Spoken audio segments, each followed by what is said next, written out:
퇴직한 경찰관 강도윤이 30년 전 풀지 못한 미제 사건을 다시 마주하며 우연히 만난 카페 사장 윤혜정과 그의 아들 박태수와 함께 숨겨진 진실을 찾아가는 감동적인 이야기입니다.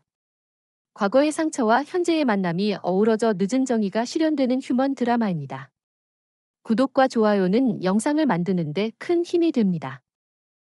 강도윤은 아침 7시에 눈을 떴다. 알람 시계도 없이 몸이 저절로 깨어났다. 30년 넘게 이어온 습관이었다. 하지만 이제 더 이상 출근할 곳도 없었다. 작은 원룸 아파트 안은 고요했다. 세면대 앞에서 거울을 들여다봤다. 머리카락은 반쯤 하얘져 있었고 눈가엔 깊은 주름이 패여 있었다.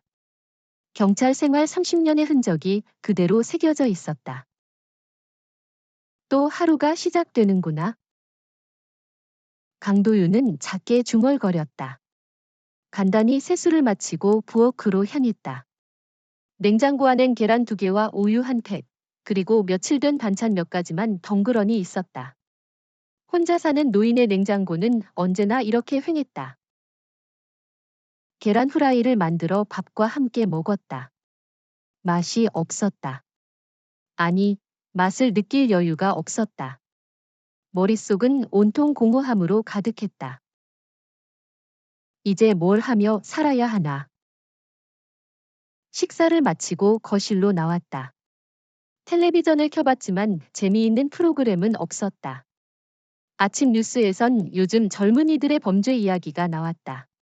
강도윤은 고개를 저었다. 세상이 참 많이 바뀌었다. 문득 책장 한편에 놓여있던 낡은 수첩이 눈에 들어왔다. 경찰 시절 사용했던 수사 노트였다. 가죽 표지는 벌써 닳아서 색이 발해 있었다. 강도윤은 천천히 수첩을 들어 올렸다. 무거웠다. 그 안에 담긴 수많은 사건들의 무게 때문이었을까? 첫 장을 넘겨보니 신참 형사 시절의 악필이 나타났다. 페이지를 하나씩 넘기면서 옛 추억에 잠겼다. 살인사건, 강도사건, 사기사건. 온갖 종류의 범죄들이 빼곡히 기록되어 있었다. 대부분은 해결했던 사건들이었다. 하지만 마지막 페이지 근처에서 손이 멈췄다. 1994년 3월 15일. 종로구 귀금속 도난 사건. 강도윤의 눈동자가 흔들렸다. 그 사건이었다. 30년이 지나도 여전히 가슴 한편의 응어리로 남아있는 그 사건. 피해자는 26살의 젊은 남성이었다. 귀금속 가게를 털려던 범인과 몸싸움을 벌이다가 머리를 강하게 부딪혀 사망했다. 범인은 끝내 잡지 못했다. 유일한 단서는 현장에서 발견된 파란색 리본 한 조각뿐이었다. 그것도 피해자의 것인지 범인의 것인지 확실하지 않았다. 강도윤은 수첩을 덮고 방 한편에 있는 작은 서랍을 열었다. 그 안에 비닐봉지에 쌓인 파란 리본이 조심스럽게 보관되어 있었다. 증거품으로 제출했어야 했지만 사건이 미제로 남으면서 그만 개인적으로 보관하게 되었다. 김영수 씨, 미안합니다. 강도윤은 리본을 바라보며 작게 중얼거렸다. 피해자의 이름이었다. 아직도 또렷이 기억났다. 꿈에서도 종종 나타나 원망 가득한 눈빛으로 강도윤을 바라보곤 했다. 창밖을 내다봤다. 봄볕이 따뜻하게 내리쬐고 있었다. 사람들은 모두 바쁘게 어디론가 향하고 있었다. 목적지가 있다는 게 부러웠다. 강도윤에게는 더 이상 갈 곳이 없었다. 정말 이렇게 끝나는 건가? 한숨을 깊게 내쉬었다. 경찰이 되어 정의를 실현하고 싶었던 젊은 날의 꿈이 떠올랐다. 하지만 현실은 냉혹했다. 모든 사건을 해결할 수는 없었고 완벽한 정의란 존재하지 않았다. 오후가 되어서 집을 나섰다. 특별히 갈 곳은 없었지만 집에만 있기가 답답했다. 동네 한 바퀴를 돌아보기로 했다. 골목길을 천천히 걸었다. 예전엔 범인을 쫓느라 뛰어다녔던 길들이었다. 이제는 느릿느릿 산책하는 노인이 되어 걷고 있었다. 세월의 무상함이 가슴 깊이 스며들었다. 골목 끝자락에 작은 카페 하나가 눈에 들어왔다. 간판엔 혜정인의 카페라고 적혀 있었다. 강도윤은 문득 커피가 마시고 싶어졌다.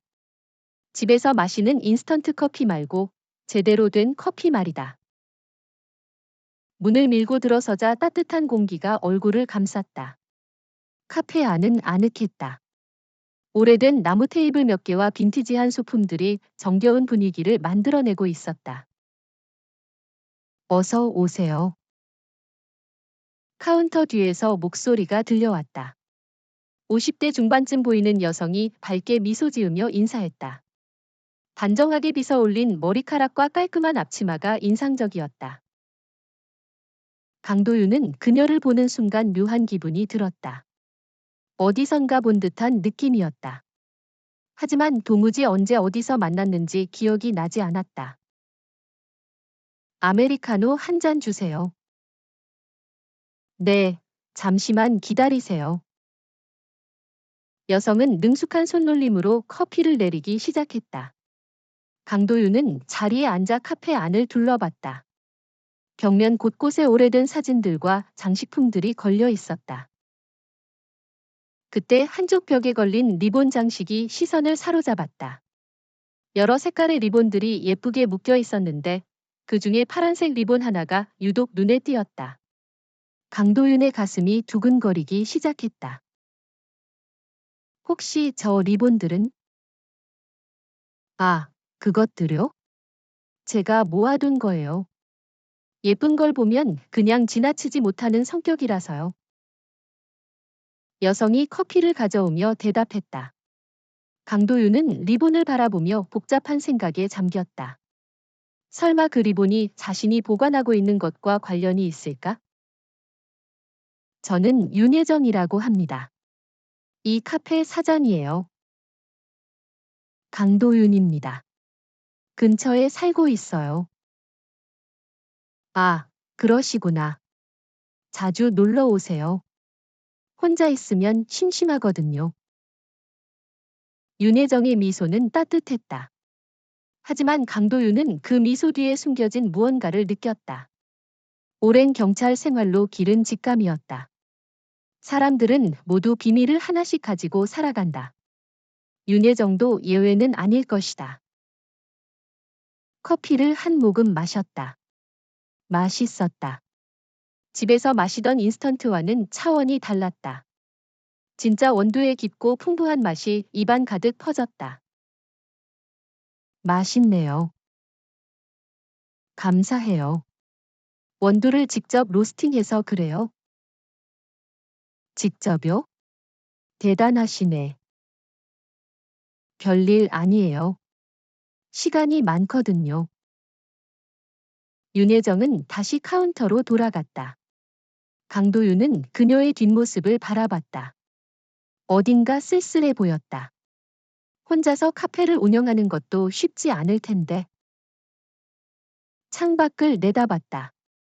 오후 햇살이 유리창을 통해 들어와 테이블 위에 따스한 빛을 만들어내고 있었다.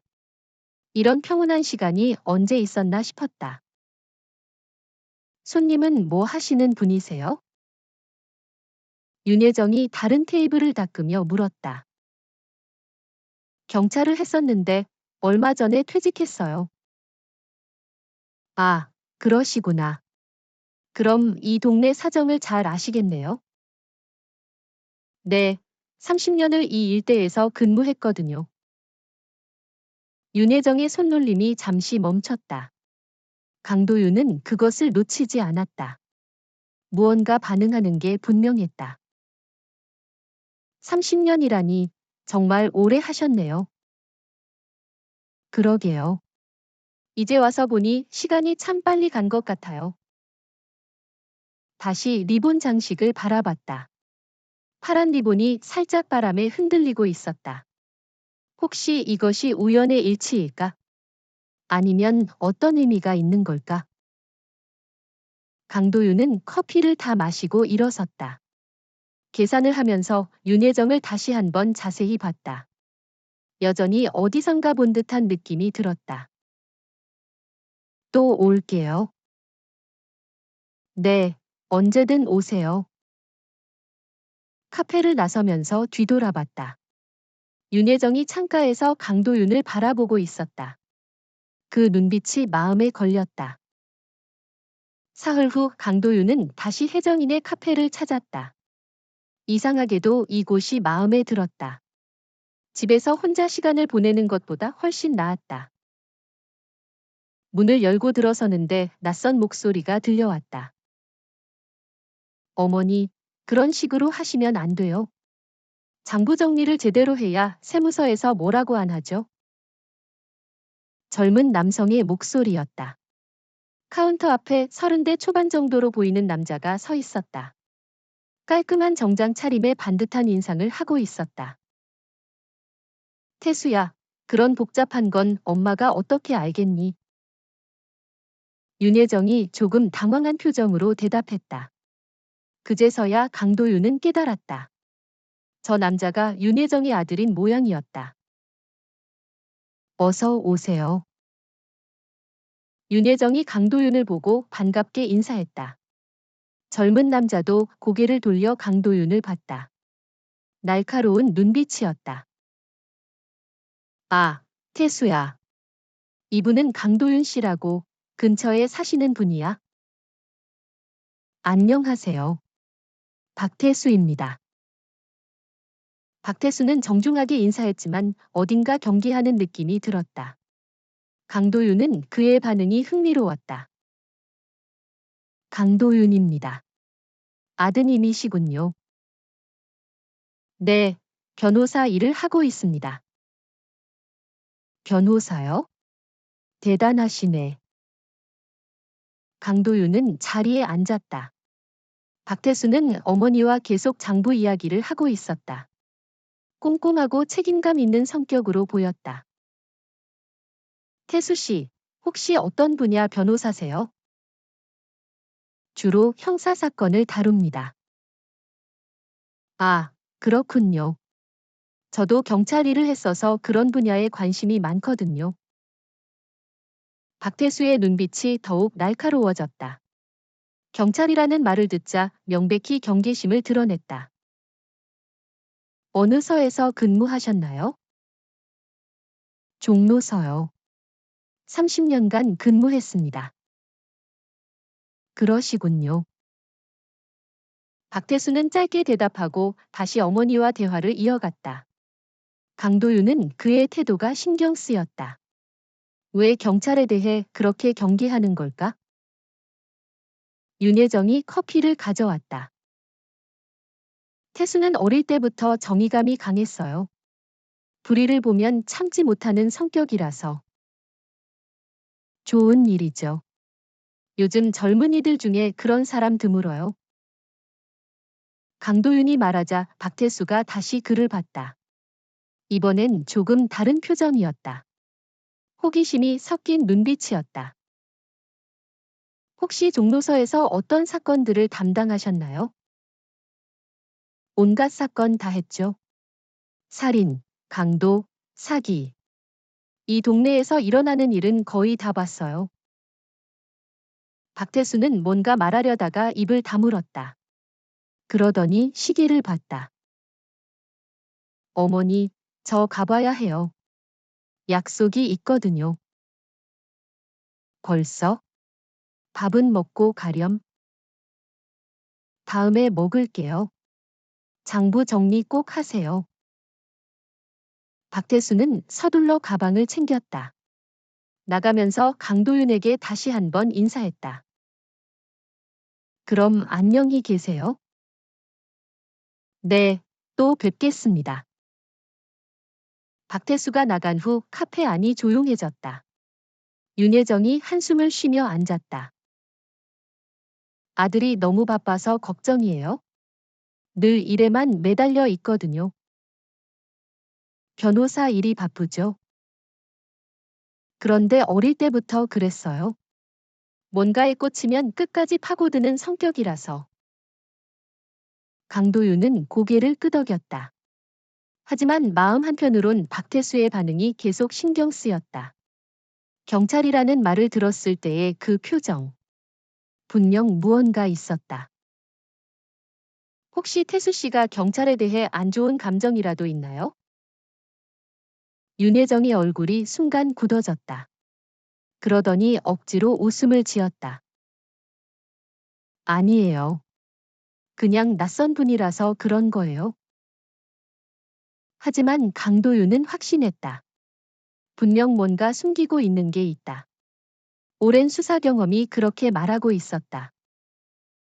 일주일이 지나면서 강도윤은 혜정인의 카페의 단골이 되었다. 매일 오후 3시쯤이면 어김없이 카페 문을 열고 들어갔다. 윤혜정도 이제는 강도윤이 올 시간을 기다리는 듯했다. 오늘도 아메리카노세요? 네, 부탁드려요. 강도윤은 평소처럼 창가 자리에 앉았다. 이 자리에서 카페 전체를 둘러볼 수 있었다. 습관적으로 주변을 관찰하는 것은 오래된 직업병이었다. 커피를 기다리며 벽면의 장식들을 하나씩 살펴봤다. 오래된 사진들, 빈티지 소품들, 그리고 여러 색깔의 리본들. 매번 봐도 정겨웠다. 여기 있어요. 윤혜정이 커피를 가져다 주며 미소 지었다. 하지만 오늘은 그 미소가 어딘가 어색해 보였다. 혹시 무슨 일 있으세요? 표정이 안 좋아 보이는데. 아니에요. 그냥 잠을 못 잤거든요. 윤혜정은 다시 카운터로 돌아갔다. 강도윤은 그녀의 뒷모습을 바라봤다. 뭔가 불안해하는 것 같았다. 커피를 마시며 다시 벽면을 둘러봤다. 그런데 이상했다. 지난번에 봤던 장식 위치와 조금 달라 보였다. 리본 장식 옆에 있던 작은 액자가 다른 곳으로 옮겨져 있었다. 강도윤은 자리에서 일어나 벽 쪽으로 다가갔다. 좀 더 자세히 보고 싶었다. 뭘 그렇게 유심히 보세요? 윤혜정이 다가오며 물었다. 목소리에 긴장감이 섞여 있었다. 아, 장식이 예뻐서요. 직접 만드신 거예요? 네, 취미 삼아서요. 강도윤은 리본 장식 근처를 자세히 봤다. 그때 리본들 사이에 반짝이는 무언가가 보였다. 작은 금속 조각 같은 것이었다. 저게 뭐죠? 강도윤이 손을 뻗자 윤혜정이 재빨리 그의 팔을 잡았다. 아, 그건 건드리지 마세요. 부서지기 쉬워서요. 하지만 이미 늦었다. 강도윤의 눈은 그것이 무엇인지 알아차렸다. 작은 귀걸이 하나였다. 그것도 아주 특별한 귀걸이였다. 가슴이 두근거렸다. 설마 하는 마음이 들었다. 하지만 확신이 서지 않았다. 예쁜 귀걸이네요. 오래된 것 같은데? 네, 옛날에 샀던 건데 너무 예뻐서 장식으로 써요. 윤혜정의 목소리가 떨리고 있었다. 강도윤은 그녀의 얼굴을 자세히 봤다. 분명 뭔가 숨기고 있었다. 혹시 짝이 있나요? 귀걸이는 보통 한 쌍이잖아요. 그건 잃어버렸어요. 윤혜정은 말을 마치자마자 서둘러 카운터로 돌아갔다. 강도윤은 그 귀걸이를 다시 한번 자세히 봤다. 금으로 만들어진 작은 귀걸이였다. 꽃 모양의 디자인의 가운데 작은 보석이 박혀 있었다. 아주 정교하게 만들어진 것 같았다. 강도윤의 기억 속에서 무언가가 떠올랐다. 30년 전 그 사건. 현장에서 발견된 것들 중에 귀걸이 하나가 있었다. 피해자의 여동생이 오빠 것이라고 증언했던 귀걸이. 아니다. 설마. 강도윤은 고개를 저었다. 우연의 일치일 수도 있었다. 비슷한 디자인의 귀걸이는 많았으니까. 하지만 마음 한편으론 확신이 들었다. 저것은 분명 그때 그 귀걸이와 같은 것이었다. 짝을 이루는 다른 하나였을 것이다. 윤혜정이 계산대에서 뭔가를 정리하고 있었다. 손이 떨리고 있었다. 강도윤이 귀걸이를 본 후로 계속 불안해하고 있었다. 혜정 씨. 강도윤이 조용히 불렀다. 윤혜정이 고개를 들었다. 혹시 예전에 종로 쪽에서 사신 적 있나요? 윤혜정의 얼굴이 하얗게 질렸다. 그 반응만 봐도 알 수 있었다. 왜 그런 걸 물어보세요? 그냥 궁금해서요. 오래 사신 것 같아서. 저는 항상 이 동네에서 살았어요. 하지만 윤혜정의 목소리는 확신이 없었다. 강도윤은 더 이상 묻지 않았다. 지금은 때가 아니었다. 커피를 다 마시고 일어났다. 계산을 하면서 윤혜정을 봤다. 그녀는 강도윤의 눈을 피하고 있었다. 집으로 돌아온 강도윤은 서랍에서 파란 리본을 다시 꺼냈다. 그리고 예전 수사 자료들도 함께 펼쳐놓았다. 30년 전 사건의 기록들이었다. 사진들을 하나씩 살펴봤다. 현장 사진, 피해자 사진, 그리고 증거품 사진들. 그 중에 귀걸이 사진이 있었다. 카페에서 본 것과 똑같은 디자인이었다. 역시 맞구나. 강도윤은 중얼거렸다. 우연이 아니었다. 윤혜정은 분명 이 사건과 관련이 있었다. 그때 현관문 벨이 울렸다. 누군가 찾아온 모양이었다. 강도윤은 자료들을 정리하고 문을 열었다. 최 반장님. 문 앞에 최 반장이 서 있었다. 강도윤의 옛 상관이자 동료였다. 퇴직한 지 몇 년 되었지만 여전히 카리스마가 있었다. 도윤아, 갑자기 찾아와서 미안하다. 아니에요. 어서 들어오세요. 최 반장은 거실로 들어와 소파에 앉았다. 표정이 무거웠다. 무슨 일이세요? 너 요즘 혜정이네 카페 다니지? 강도윤은 깜짝 놀랐다. 최 반장이 그것을 어떻게 알았을까? 네, 가끔 가는데요. 조심해라. 그 집안에 복잡한 사연이 있다. 무슨 말씀이세요? 최 반장은 한숨을 쉬며 담배를 꺼냈다. 그러다가 강도윤을 보고는 다시 주머니에 넣었다. 도윤아, 너 기억하지? 94년 그 사건 말이야. 강도윤의 가슴이 철렁했다. 최 반장이 왜 갑자기 그 사건을 언급하는 걸까? 종로구 귀금속 도난 사건 말입니다. 그래, 그 사건. 우리가 끝내 해결하지 못한. 네, 아직도 마음에 남아 있어요. 최 반장은 강도윤을 진지하게 바라봤다. 도윤아, 사실 우리는 그 사건의 진범을 못 잡은 게 아니야. 예. 그냥 덮은 거지.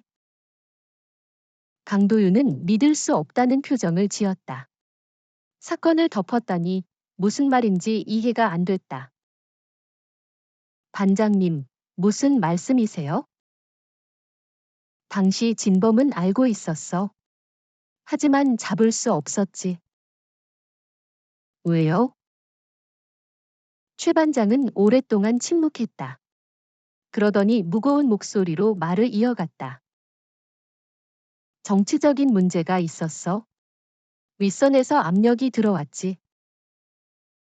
강도윤은 머리가 복잡해졌다. 정치적 압력이라니. 단순한 귀금속 도난 사건에 왜 그런 일이 일어났을까?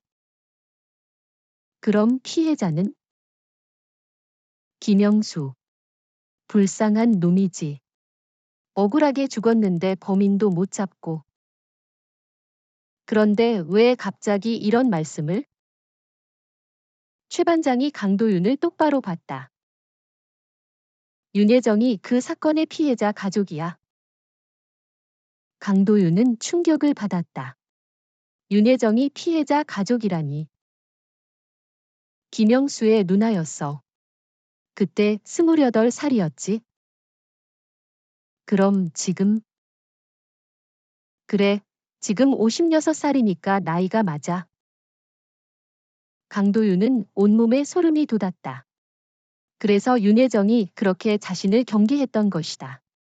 동생을 죽인 범인을 잡지 못한 경찰이었으니까. 그런데 왜 저를 알아봤을까요? 30년이나 지났는데. 사람은 기억해. 특히 가족을 잃은 사람은 더더욱. 최 반장은 일어서며 말했다. 도윤아, 조심해라. 그 집안 사람들은 경찰에 대해 좋게 생각하지 않을 거다.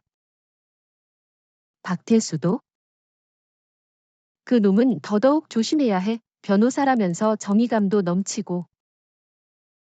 최 반장이 나간 후 강도윤은 혼자 남겨졌다. 머릿속이 복잡했다. 윤혜정이 피해자 가족이었다니.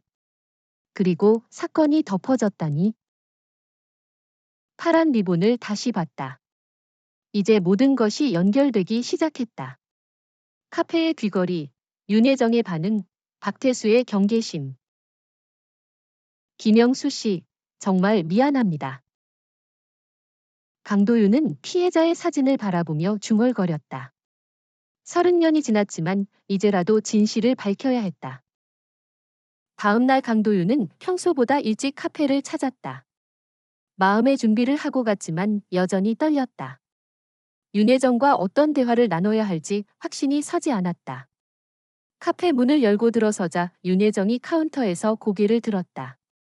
하지만 평소의 밝은 미소는 없었다. 어두운 표정으로 강도윤을 바라봤다. 혜정 씨. 강도윤이 조심스럽게 불렀다. 윤혜정은 대답하지 않고 커피를 내리기 시작했다. 평소와 다르게 아메리카노 말고 다른 걸로 드실까요? 괜찮아요. 아메리카노면 돼요? 강도윤은 평소 자리에 앉았다. 카페 안은 조용했다. 다른 손님은 없었고 둘만 남겨졌다. 윤혜정이 커피를 가져왔다. 손이 떨리고 있었다. 혹시 어제 누가 다녀가셨나요? 윤혜정이 먼저 입을 열었다. 목소리가 작았다. 네. 무슨 말씀이세요? 최 반장님 말이에요. 어제 이 동네에서 보셨거든요. 강도윤은 놀랐다. 최 반장이 이 동네에 왔다는 걸 윤혜정이 알고 있었다. 네, 집에 잠깐 들르셨어요. 윤혜정은 고개를 끄덕이며 자리에 앉았다. 그리고 강도윤을 똑바로 바라봤다. 이제 다 알고 계시죠? 강도윤은 대답하지 않았다. 윤혜정이 계속 말을 이어갔다. 김영수가 제 동생이었어요. 드디어 고백이 시작되었다. 강도윤은 숨을 죽이고 들었다. 26살이었어요. 착하고 성실한 아이였죠. 윤혜정의 눈에 눈물이 맺히기 시작했다. 그날 밤 일하다가 그런 일을 당했어요. 단순히 돈 때문에. 혜정 씨. 30년이 지났는데도 아직 꿈에 나타나요. 왜 범인을 잡지 못했냐고 묻죠. 눈물이 볼을 타고 흘러내렸다. 강도윤은 가슴이 아팠다. 당시 담당 형사들을 원망했어요. 특히 강도윤 씨를 많이 원망했죠. 죄송합니다. 아니에요. 이제는 그때의 상황을 이해해요. 모든 사건을 다 해결할 수는 없다는 걸. 윤혜정은 눈물을 닦으며 말을 계속했다. 하지만 더 큰 충격이 기다리고 있었어요. 무슨 일이었나요? 윤혜정은 잠시 망설였다. 그러더니 큰 결심을 한 듯 입을 열었다. 태수 아버지가 그 사건의 진범이었어요. 강도윤은 충격을 받았다. 박태수의 아버지가 범인이라니. 그럼 태수 씨는? 모르고 있어요. 아직까지도. 어떻게 그런 일이? 윤혜정은 깊은 한숨을 쉬었다. 그 사람과 사귀기 시작한 게 사건 석 달 후였어요. 우연히 만났죠. 그때는 몰랐겠군요. 네, 1년 후에 임신을 했어요. 그리고 결혼을 했죠. 윤혜정의 목소리가 떨렸다. 결혼하고 몇 년 후에 우연히 알게 되었어요. 남편의 방에서 영수 것을 발견했거든요. 영수 씨의 것을? 귀걸이요. 영수가 소중히 하던 귀걸이. 어머니 유품이었거든요. 강도윤은 이제 모든 것이 이해되었다. 카페 벽에 걸린 귀걸이의 정체를. 그때 정말 죽고 싶었어요. 내 동생을 죽인 사람의 아이를 임신하고 있었으니까. 그래서 이혼을 할 수 없었어요. 이미 태수가 태어났거든요. 윤혜정은 얼굴을 손으로 가렸다. 그 사람은 술에 취해서 실수였다고 했어요. 돈이 필요해서 그랬다고. 그럼 지금은? 오래전에 죽었어요. 간암으로. 카페 안에는 윤혜정이 흐느끼는 소리만 들렸다. 강도윤은 뭐라 위로의 말을 해야 할지 몰랐다. 태수는 정말 모르나요? 네, 친아버지가 누군지만 알고 있어요. 범인이라는 건 모르죠. 언젠가는 알게 되지 않을까요? 그게 두려워요. 태수가 그 사실을 알면 어떨지. 윤혜정은 눈물을 닦으며 강도윤을 봤다. 강도윤 씨, 부탁이 있어요. 말씀하세요. 태수에게만은 말하지 말아 주세요. 제가 직접 말할게요. 강도윤은 고개를 끄덕였다.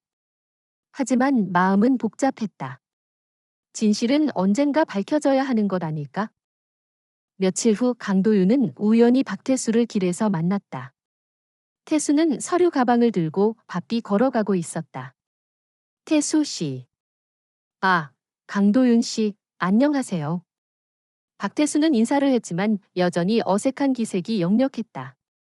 시간 있으시면 잠깐 이야기할까요?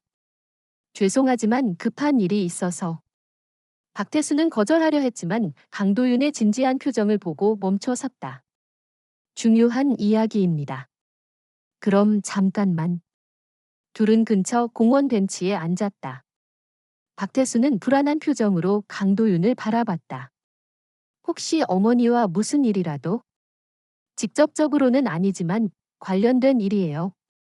강도윤은 어떻게 시작해야 할지 고민했다. 박태수에게 충격적인 사실을 알려줘야 했다. 태수 씨, 아버지에 대해서 얼마나 알고 계세요? 박태수의 표정이 어두워졌다. 별로 알고 싶지 않아요. 어머니를 힘들게 하고 일찍 돌아가신 분이니까.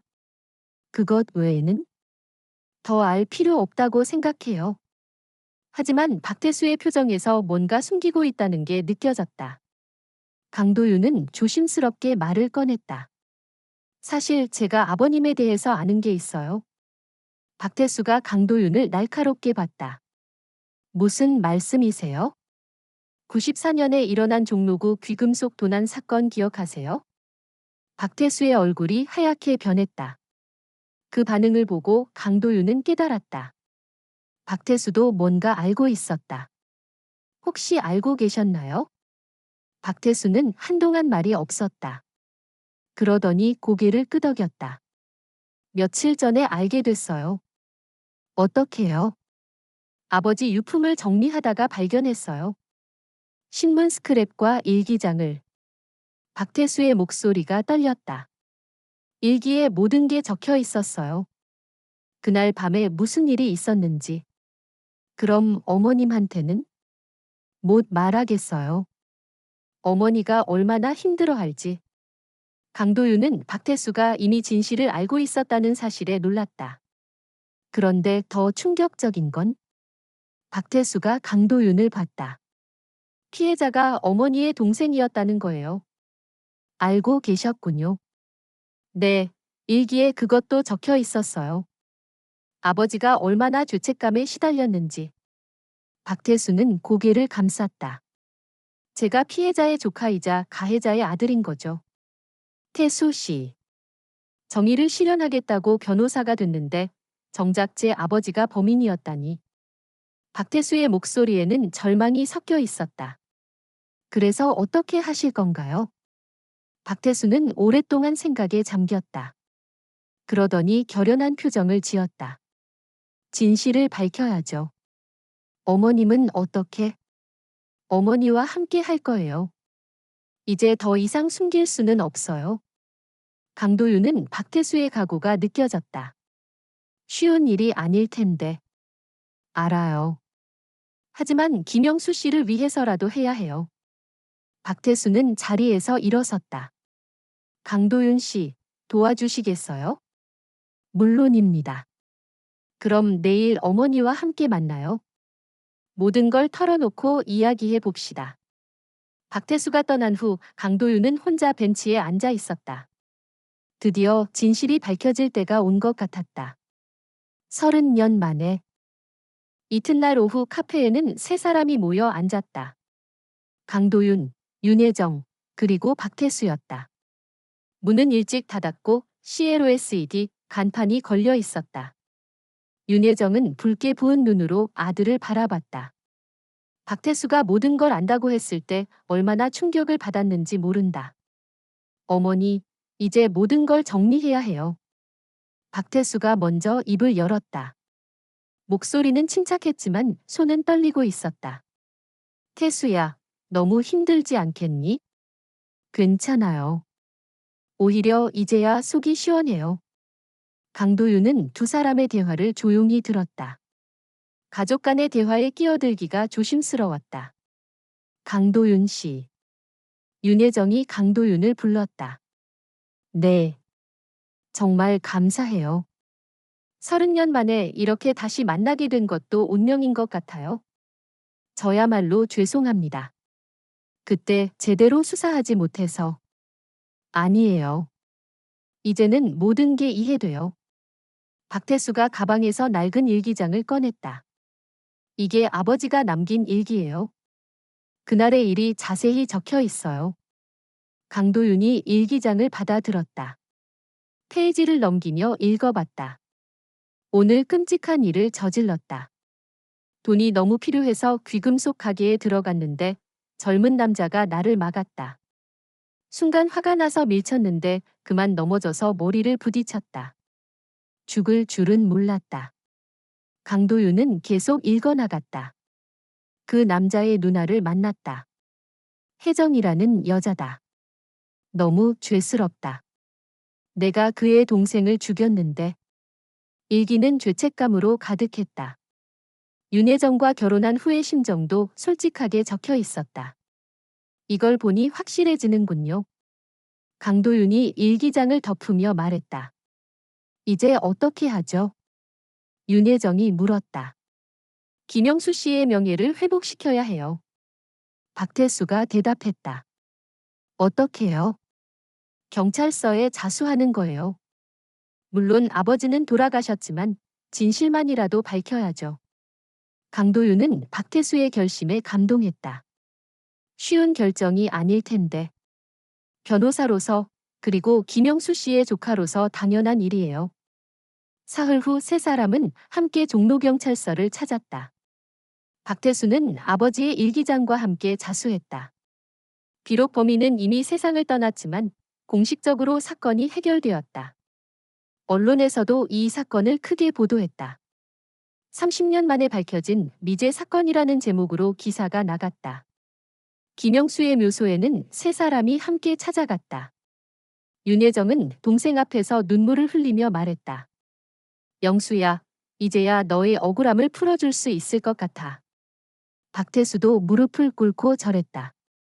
삼촌, 죄송합니다. 아버지 대신 사죄드려요. 강도윤은 묘비 앞에 파란 리본을 놓았다. 30년간 간직해온 그 리본을. 김영수 씨, 이제야 제 임무를 마쳤습니다. 무덤가에서 바람이 불어왔다. 파란 리본이 살랑살랑 흔들렸다. 몇 달 후 혜정이네 카페는 여전히 사람들로 붐볐다. 하지만 분위기는 전과 달랐다. 윤혜정의 얼굴에는 평온함이 깃들어 있었다.